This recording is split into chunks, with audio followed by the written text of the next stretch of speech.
Hello and welcome to the Jerez de la Frontera circuit. Just a few more minutes before the Motogp Spanish Grand Prix finally begins. As you can tell from the footage we're broadcasting from the track, we're looking forward to great weather for the race. Now moving to the starting grid, while the cameras are showing us the riders concentrating before the start of the race.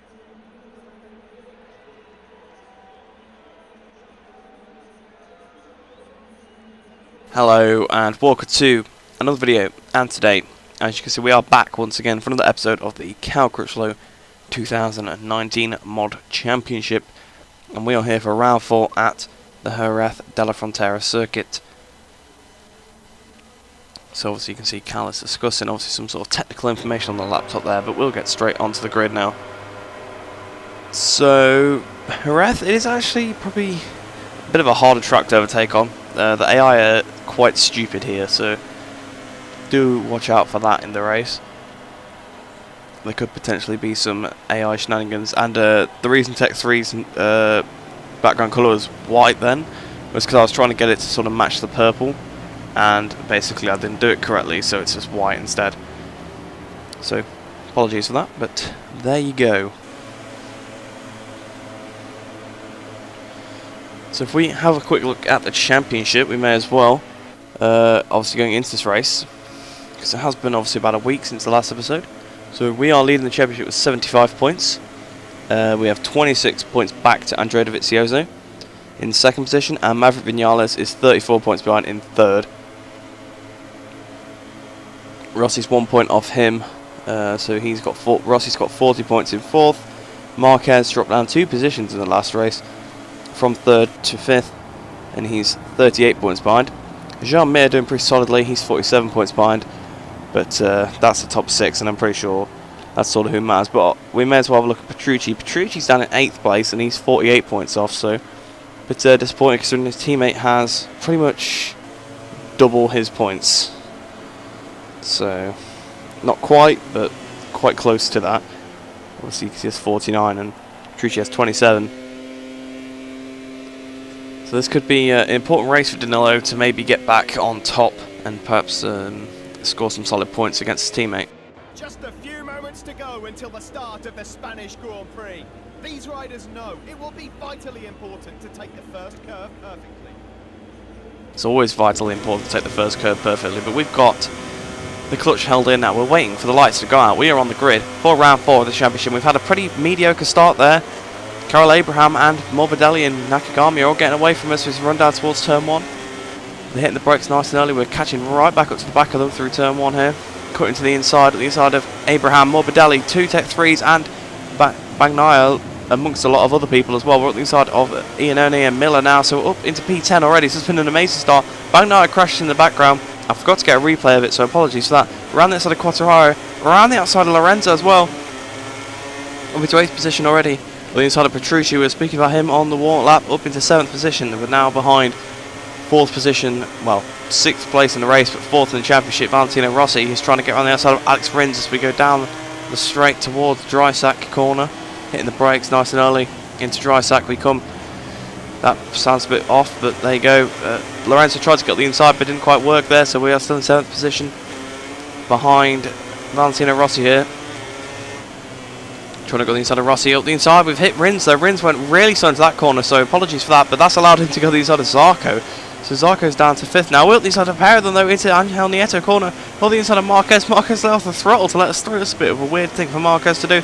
We're up into 3rd position now, and we're not even at the end of the lap yet, so we could take the lead for the end of the lap. Or the inside of Dovizioso, getting my Andreas mixed up once again. I just automatically assume that we're through into 2nd position now, getting the run on Vinales. Braking nice and late into the Jorge Lorenzo corner, ran a little bit wide. Will Maverick get the cutback? Sort of, but not quite. Out the last corner we go. We're in 1st position as we're about to start the 2nd lap of the Grand Prix. So you can chuck out the window completely what I said about it being hard to overtake here. We got about 14 riders through the first corner because of the way they exited it. I completely ran out of, I couldn't even see all of the riders we overtook because I was just trying to look to see who it was, but we got past so many of them. I think I lifted off about 4, and there was about another 10 that I missed. But there you go, we have got a 4/10 lead, well, almost 5/10 already And we've only been leading for about a sector as we go through Ceto Pond's corner. Probably one of my least favourite corners on the circuit. It's just quite hard to get a good exit, bumping up that curb a little bit, but down straight towards the dry sack corner. We're hitting the brakes into dry sack now. It's a weird name for a corner. I think it's named to the Danny Pedrosa corner actually now, I believe, if I'm not mistaken. So Lorenzo Petrucci battling. So Petrucci's going to try and get as many points as he can through turn 7. We've not really taken out that optimally through turn 8, the Jorge Martinez Aspar corner. What will the gap be as we come through the split just before here? Actually no, the split isn't there. I thought it was. Ah yes, it's through here, there we go. So we're now second in the lead of the race already, so actually not that great of a pace, only to gain a second in the lap on the AI here. But Valentino and Alex Renz are having a good battle there for 5th and 6th. Through Ferrari on the curb now, hitting the brakes into Jorge Lorenzo corner once again, trying to fire it out. We've gone a bit wide though on the green on the outside, but luckily no penalties awarded for that in this race. Over the line, hitting the brakes into turn 1 once again. That was an entire lap completed there pretty quickly. And to be honest, in this race I was sort of pushing because I just felt like it. I thought it might make it a bit more challenging if I was riding on edge, because in the other races I've taken the lead pretty easily and then just been able to ride on it, ride comfortably to the end. I was like, what if I just push as hard as I can, and then sort of the bike's moving around a lot and I'm risking crashing all the time, and it just makes the video a bit more interesting in my opinion. But we're now got a 1.6 second lead.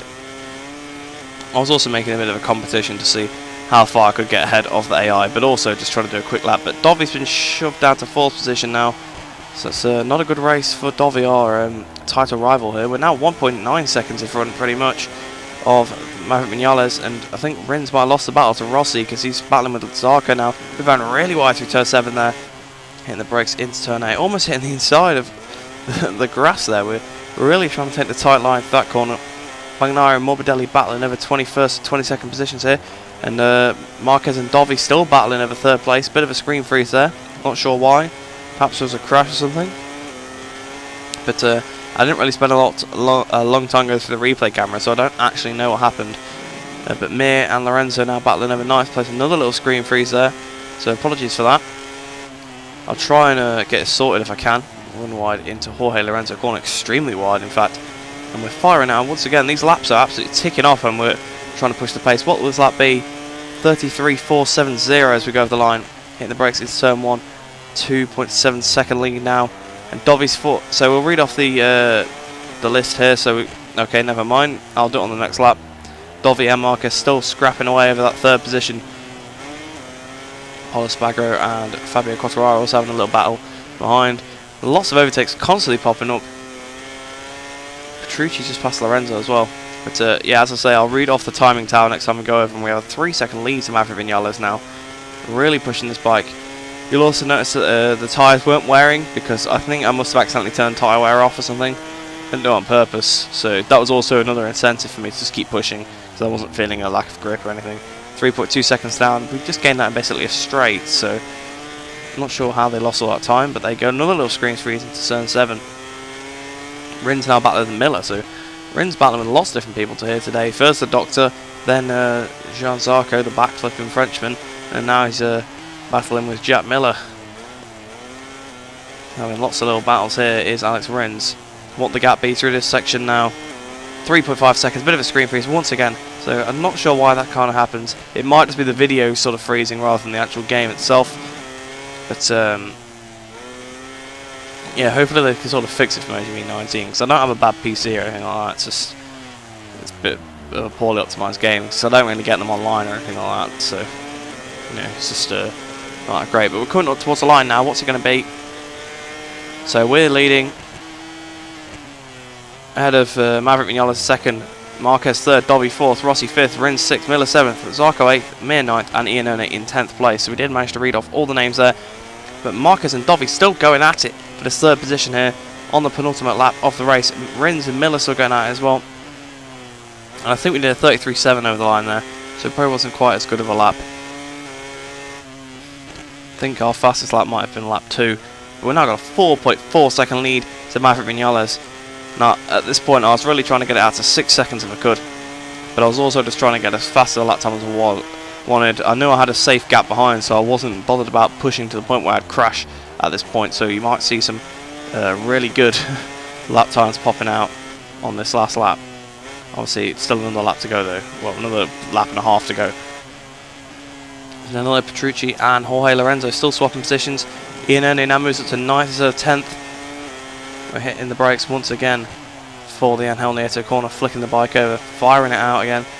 To be honest, I was really enjoying riding this Honda in this race. It sort of resonated with me much more than has in some of these other races. I think it's probably just because you sort of learn a bike and you learn to like a bike when you push it a lot, you know.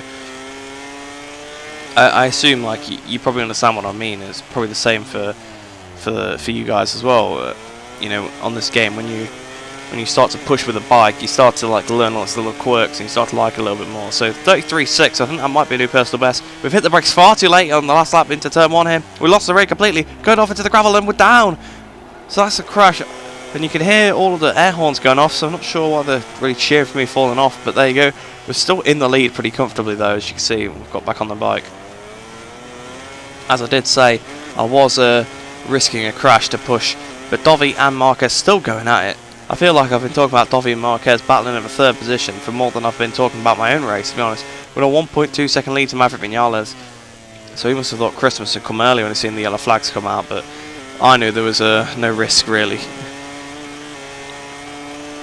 As we come flying down the straight once again towards the dry set corner, we're really late on the brakes, so we're still pushing the bike a little bit because I still wanted to get back out to 2 seconds. I didn't want to be about 1 point something in front of an AI after 6 laps really. So Siren and Aleix Spagra having another battle as well. It'll be interesting to see how far we are in front of some of the lower people, because we know we should probably have been about another 4 or 5 seconds up the road. So see how far off the pace the AI are in terms of the fastest laps as well. That's usually a good telling factor there. 1.7 seconds ahead of Vinales as we come into the last sector. Oh, we've hit that curve, the Alex Crivier curve there. We almost crashed. Luckily we didn't. Through Ferrari now, and we're coming down towards Lorenzo's corner. I think we're going to take a little bit more steady into here. Don't want to crash. Already crashed once in this race and this lap, to be honest. Well, yeah, if we're being honest here. Up towards the line. Marquez has just nabbed the position there, so I think that's how it's going to end. But we've won yet another race. That's 4 in a row now in this championship. So we're going to look at the race winning overtake at the end of lap 1 here into Lorenzo's corner. I come flying inside of Maverick Vinales. Gone very wide. Tried to come back at me, but I just got a much better exit because of the wide line. And once again on the TV camera, you can see the same thing. It's a pretty good move if you want to try that. It works on players as well pretty well. Because people don't brake that late because they don't want to go wide. So you can run in and then just get a really good exit. So I definitely recommend it. But in the end we won by 2.4 seconds, which is quite astonishing considering we did have a crash on the final lap. But I guess it's one of those things where the AI slow down. So Maverick Vinales came 2nd, Marc Marquez 3rd, Andrea Dovizioso 4th, Valentino Rossi 5th, Jack Miller 6th, Alex Rins 7th, Zarco 8th, and Lorenzo down in 9th position, 11.4 seconds off a fellow Honda rider, not really that good. But Iannone came 10th, Mir 11th, Danilo Petrucci 12th, Paulo Spagro 13th, Fabio Quartararo 14th, Miguel Oliveira 15th, you can see the weird colour for the Tech 3 again, and Tito Rabat in 16th place there. And then 17th for Francesco Bagnaia, obviously after his crash on the first lap. Hafi Siren 18th, Aleix Spagro 19th, Takaki Nakagami 20th, Karel Abraham 21st, and Franco Morbidelli rounding off the back of the field in 22nd. And look at his lap time, 36.8 compared to my 33.4. But if we look at the championship, we've now got a 38-point lead, so almost 40 points over Dovi in 2nd place, and Maverick Vinales 1 point behind him, 39 points in 3rd. Marc Marquez 4th, he's moved up ahead of Valentino Rossi, who's obviously in 5th place. 6th place for Jack Miller, 7th for Mir, 8th for Rins, and 9th for Danilo Petrucci, who's moved down a position. So has Mir. Jack Miller's moved up to 6th place as well. So Johan Zarco stays 10th, ahead of Lorenzo in 11th, Iannone 12th, Spagro, Paul Spagro that is, 13th, 14th for Francesco Bagnaia, 15th for Tito Rabat, and 16th for Fabio Quartararo. Not a lot of chopping and changing on this leaderboard here, so probably not many points scored for these riders. You can see there's a pretty big gap between Spagro as well and the rider behind him. But yes, Quartararo 16th, Oliveira 17th, Morbidelli 18th, 19th for Spagro, 20th for Siren, 21st for Nakagami, and 22nd for Karel Abraham. So no points scored for anyone in 18th or lower. But Honda obviously continue to take the lead in the constructors because 100 points is maximum points we've scored so far. Yamaha move up to second with 69 points, and Ducati move down to third, Suzuki fourth, KTM fifth with 30 points, and Aprilia sixth with 19. And Suzuki has 41 points, forgot to mention that there. Ducati have 60, only 3 points off of Yamaha here. But the team's championship, Movistar Yamaha retain their lead with 112 points ahead of LCR Honda Castrol with 100 points. Mission winner Ducati moved down to third with 93 points. Fourth place for Repsol Honda with 80. Fifth for Suzuki with 65. Sixth for Pramac Racing with 42. Seventh for KTM Factory Racing, only 1 point off Pramac Racing there. Eighth with Aprilia Grassini with 19 points. And Petronas Yamaha SRT move up to 9th position in the championship with 3 points there. And Real Aventia moved down. They have the same number of points, but I'm guessing the finishes were better for the two Petronas Yamaha riders. 11th for KTM Tech 3 and 12th for LCR Honda in Domitsu. But yeah, I hope you enjoyed that race. It was pretty fun because I was pushing the bike quite a bit. So stay tuned for the next episode, which should be in about another week's time. So as I say, I hope you enjoyed this race, hope you enjoyed the video, and I shall see you in the next one. It was a very intense weekend. Finally, the moment has come for the riders who put their talent on show to celebrate. With such an exciting race, these three guys deserve the applause of everyone under the podium.